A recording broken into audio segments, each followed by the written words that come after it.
Good morning, friends. Today, today we are going to discuss about a concept called cryptographic hash.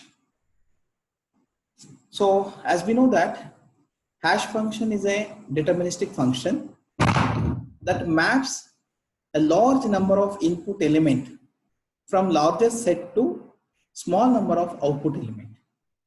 It means that from large input, we are expecting small number of output. That's what our expectation. Okay. So here the input element is going to map with hash value. Each input element is mapped to the hash value. We have taken an example of a district level database where a group of people names are listed here and all these values are considered as input element, and we want to store these names in a particular hash bucket, and each hash bucket is represented with the first character of alphabet, that is A, and ends with Z.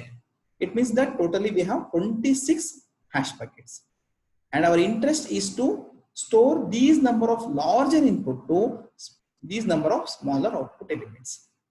Okay, assume that we have a large number of inputs. Say for example, with respect to this example, we have Sanjay, Ajay, Vijay, Sonali, Dipali, Chaitali. Like that, we have a list of people, those who are staying in a particular district. And here in the right side, we have the hash bucket ranges from A to Z. Our interest is to store these names in a particular hash bucket. How here the logic is, the name which starts with the first character, for example, here Sanjay starts with S. We want to store Sanjay in S. So similarly, Ajay starts with A, and we want to store Ajay in A. And Vijay starts with B, and we want to store Vijay in B. Sonali again starts with S, we want to store in S. Dipali starts with the D, we want to store in hash bucket D. And Chaitali starts with C, and we want to store C in hash bucket C. This is what the representation. So here, hope you observed, Sanjay and Sonali, both are starts with S, and both are stored in the same hash bucket S. So this is the representation of elementary hash function. So you can ask me, sir, what is the use of the hash function? So one is the hash function is used for mapping purpose, mapping the large number of input elements to small number of output element. Apart from that, the hash functions are also used to speed up few kinds of operation. Speed up few kinds of operation, such as in order to insert the few elements, or deleting the element, or putting a queries in database for insertion, for deletion, or for putting queries in database, you can use hash function, and these function will be speed up by using hash function. And one more observation you have done here, Sanjay and Sonali both are stored in hash bucket S.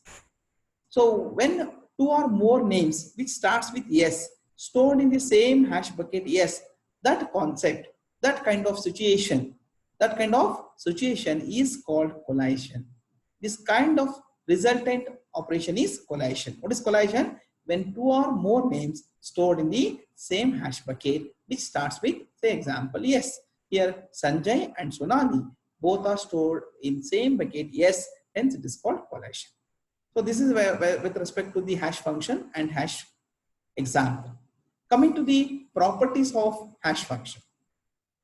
So first we'll study what is the basics in the properties. So then we'll go with the example, next concept. So here cryptographic hash functions are represented by h of x.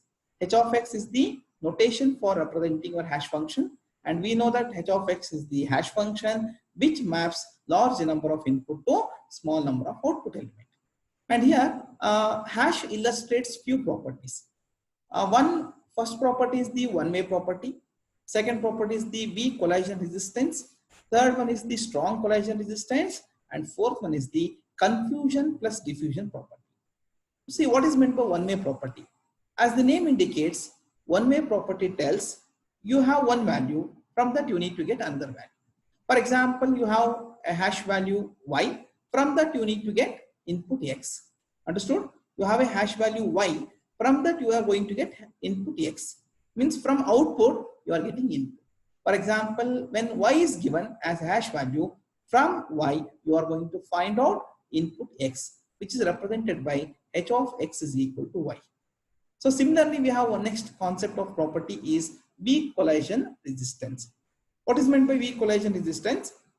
Assume that there are two input elements, say x1 and x2. Say x1 and x2. What is meant by weak collision resistance is both input elements x1 and x2 are represented by hash function, which is denoted as h of x1 is equal to h of x2. So coming to the third property, it is called strong collision resistance. Here also we have two input elements, say x1 and x2, both are represented as h of x1 is equal to h of x2. So what is the difference between weak collision and strong collision? We'll discuss. So in the weak collision, what happens? We have two input, say x1 and x2. One is input is given by hash designer and another input will be given by attacker. Hope you are understanding. One input is from the hash designer and another input is from attacker. Hence it is weak collision. Whereas in strong collision, there is no opportunity for hash designer to give input. Both input x1 and x2 will be given by attacker. Hence it is called strong collision resistance. Next property is confusion and diffusion. So in the confusion and diffusion, what happens? So we'll list out the differences between confusion and diffusion. When you combine these two concepts, so they have explained if a single bit in the input stream is fixed. I'll repeat, if a single bit in the input stream is fixed, then each bit of the hash value is flipped with probability roughly equal to 0.5. What is the meaning of this? So when you are giving as some input, from that you are expecting output. See, usually what is the logic is what input you are going to give. So same probability of the output you are expecting, but here it is not happening. So in the confusion and diffusion, because of these properties, what input you have given with respect to that input, you are not able to get the same probability of output. There may be flip in the getting output. So next we have differences with respect to the weak collision property and strong collision property. As I told, weak collision property, the designer chooses x1 and giving x2 with respect to the attacker. And in second challenge, in the strong collision, so attacker has the liberty to choose both x1 and x2. Next, we have the concept called attack complexity. So we'll discuss with weak collision resistance. Here, what happens? How long we will find out input x that hashes to a given value y. Assume that you have a value y, that is the hash value. From that y, you are going to find out x, that is input. And here you are going to use a brute force technique. What is meant by brute force technique? Brute force technique is a straightforward technique which tells about directly or applying a method to find out solution. Brute force technique is a straightforward approach to find out a solution for a given problem. See here they have used do while loop. So you can understand what exactly meant by weak collision. In do while loop, what happens? What to do? Generate a random number x dash. Assume that you are going to generate a random number x dash. From that, compute h of x dash. You are going to compute hash value of that x dash. After generating hash value, please compare that with y. Hash value of x dash, is it equal to y? Say it is not equal to y. When it is not equal to y, again you have to repeat the process. Do. What to do? Again, I take a random number x dash, again compute its hash value, compare it y. Go on repeating until it becomes equal to y. When it is equal to y, then return x dash as the value. If you do this process continuously, then there is a concept called time complexity. You can ask me, sir, how much time it will take? It depends upon what input you are going to do, how much time you are going to analyze. So usually we have three types of time complexity: worst case, best case, and average case. Worst case is represented by big O, average case is represented by theta, and the best case is represented by omega. Here they have shown it is the weak collision resistance is represented by worst case with O of 2 to the power of W. This is how much of the time it is taken to find out the weak collision resistance. Here W is the length of the bits of the string. Okay, length of, because each string is represented in terms of binary, so the length of the bits of the string is the W. 2 to the power of W, which is represented in the worst case, is the time complexity of weak collision resistance. So coming to the strong collision resistance, see what happens in the weak collision resistance. We have Y, from that we are going to find out H of X, or we have X dash, from that we want to find out X. But in strong collision resistance, we need to find out two values. Say for example, X and Y, or we want to find out a value called X dash and Y dash. So here, hence it is called a strong collision.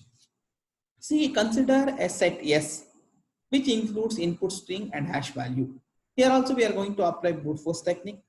As we know that brute force technique is a straightforward approach to find out the solution for a given problem. Here S is our set which contains a set of input string and the hash value pair. So initially they are written not found value as true. While not found, yes, while true, come inside. What to do? Generate a random string X dash and find out whether X dash is available in set X. You compare X dash is equal to X, assume that it is equal, then you return. If it is not equal, what to do, sir? If X dash is not equal to X, if no such pair exists in S, then compute hash value of X dash. Okay, when X is not equal to X dash, what we need to do? Compute hash value of X dash stored in Y dash.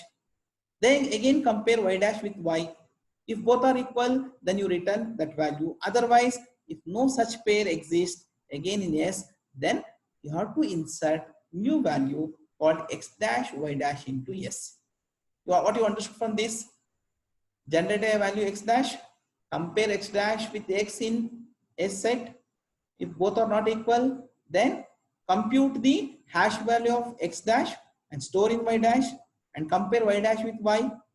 If no such pair exists, then you have to insert a new value X dash Y dash into S. And again represent not found value as else, and finally you have to return X and X dash. So next concept of this one is birthday analogy. So in hash function, we have a concept called birthday analogy. You ask me, sir, what is meant by birthday analogy? Assume that we have a class. For example, in our class, we have around 50 students. How many students celebrate birthday on the same day? Rarely it happens.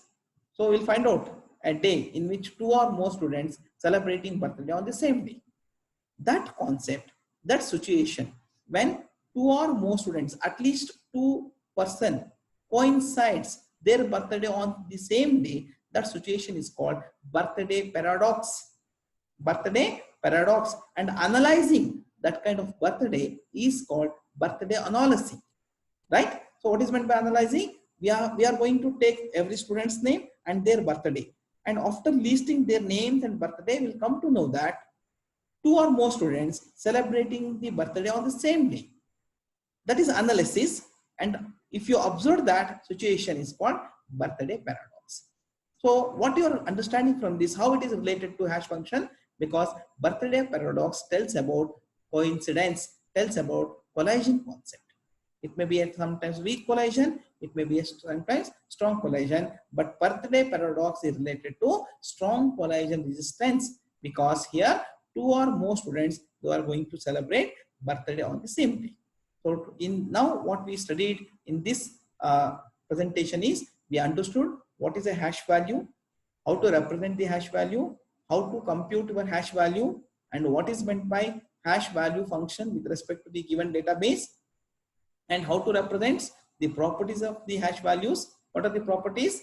So properties are one-way property, weak collision resistance property, strong collision resistance property, then confusion and diffusion. And finally, we understood what is meant by birthday paradox, birthday analogy, and how it relates to collision resistance. So with this, I will complete the presentation of this particular concept. Okay. So in the next class, we will continue the concept of this hash function by starting construction. Okay. Thank you.